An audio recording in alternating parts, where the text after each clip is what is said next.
Ethan Milner hit the gas and sped his Porsche past the last traffic light in Tolosa, Texas, leaving the city behind.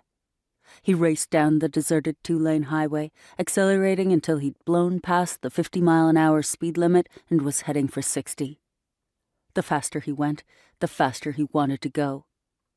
Even though the sun had long since disappeared behind the towering pine trees that lined the road, still the choking heat of the Texas summer made it hard to catch a breath without searing a lung. Any sane man would have put up the top on the convertible and flicked on the air conditioning. But Ethan didn't want comfort right now. The landscape whizzing past him like a video on fast-forward suited his state of mind. The blonde in the seat beside him ran her fingertips along the polished walnut of the passenger door, then turned to him with a satisfied smile. "Great car, baby. I do love convertibles." The scorching night air licked around the edges of the windshield, whisking the woman's hair into a wild frenzy.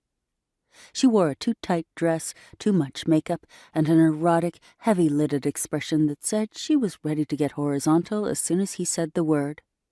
10 minutes ago, as they were leaving Bernie's Bar and Grill, he thought he remembered her saying her name was Sheila.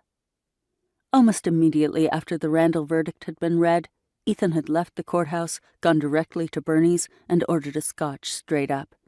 He'd downed it in a few gulps and ordered another one. Then he sat back to let the anesthesia take effect as he watched the Rangers game on the television above the bar.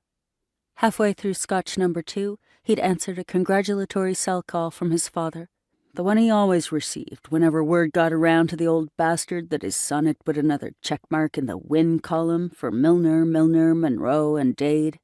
Sometimes Ethan preferred the near-lethal dose of silence he got on the rare occasion when he lost.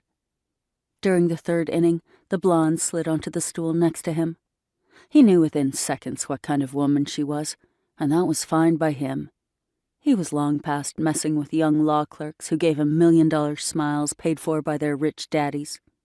Women with kids to support who had desperation in their eyes and his money on their minds.